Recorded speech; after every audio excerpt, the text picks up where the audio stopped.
శ్రీ గురుభ్యో నమః. విజ్ఞాన ఘన రూపిణి. ఘనీభవించిన విజ్ఞానమే అమ్మ. మూర్తీభవించిన ధర్మమే రాముడు. మూర్తీభవించిన సత్యమే శివుడు. మూర్తీభవించిన జ్ఞానమే రమణుడు. మూర్తీభవించిన విజ్ఞానమే జ్ఞానాంబ. అజ్ఞానం తెలియకపోవడం, జ్ఞానం తెలుసుకోవడం, విజ్ఞానం అనుభవించడం. అగ్ని అని తెలియక అగ్నిని తాకి వ్రేలు కాల్చుకోవడం అజ్ఞానం. అగ్ని తత్వాన్ని తెలుసుకోవడం జ్ఞానం. అగ్నితో వంట యజ్ఞం ఎలా చేయాలో తెలుసుకోవడం విజ్ఞానం.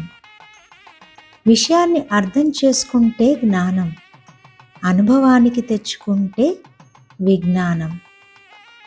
బొమ్మల తయారీవాడు ఏనుగు బొమ్మను రూపొందించే ముందు దాని సంపూర్ణ రూపం అతని బుద్ధిలో సూక్ష్మంగా ఉంటుంది. ఆ సూక్ష్మ విజ్ఞానమే చేతుల ద్వారా ఘనీభవించి ఒక వస్తువుగా వ్యక్తమవుతుంది.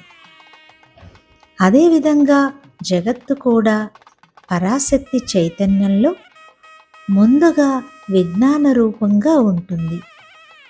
ఆ విజ్ఞానమే ఘనీభవించి నామరూపాలుగా ఈ విశ్వంగా వ్యక్తమైంది కాబట్టి అమ్మకు విజ్ఞాన ఘన రూపిణి అని పేరు.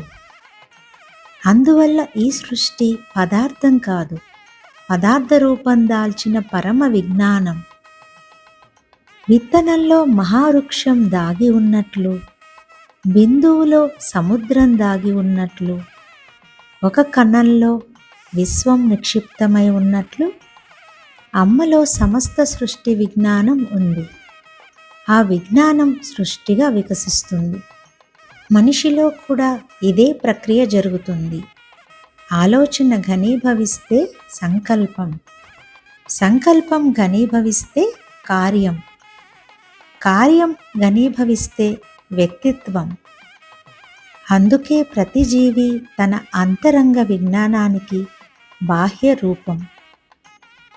ఉపనిషత్తులు బ్రహ్మాన్ని ప్రజ్ఞానఘనం అని వర్ణిస్తాయి. అదే ప్రజ్ఞానం శక్తిగా వ్యక్తమైతే విజ్ఞాన ఘన రూపిణి. శివుడు ప్రకాశ స్వరూపుడు, అమ్మ విమర్శ స్వరూపిణి. ప్రకాశం తనను తాను తెలుసుకున్న స్థితియే విజ్ఞానం. ఆ విజ్ఞానమే జ్ఞానప్రసూనాంబిక. ఇప్పుడే ఒక అమ్మ అడిగింది తన బిడ్డ శ్రేయస్సు కొరకు ఏదైనా స్తోత్రం రాసిమ్మని. ఇక్కడ ఎవరూ తల్లులు లేరు, అందరూ బిడ్డలమే ఆ జ్ఞానాంబకు. ఆమెను స్తుతిస్తే ఒక్కరికే కాదు, అందరికీ శ్రేయస్సే. దేవి ప్రపన్నార్తి హరే ప్రసీద ప్రసీద మాతర్జగతో అఖిలస్య ప్రసీద విశ్వేశ్వరి పాహి విశ్వం త్వమీశ్వరి దేవి చరాచరస్య.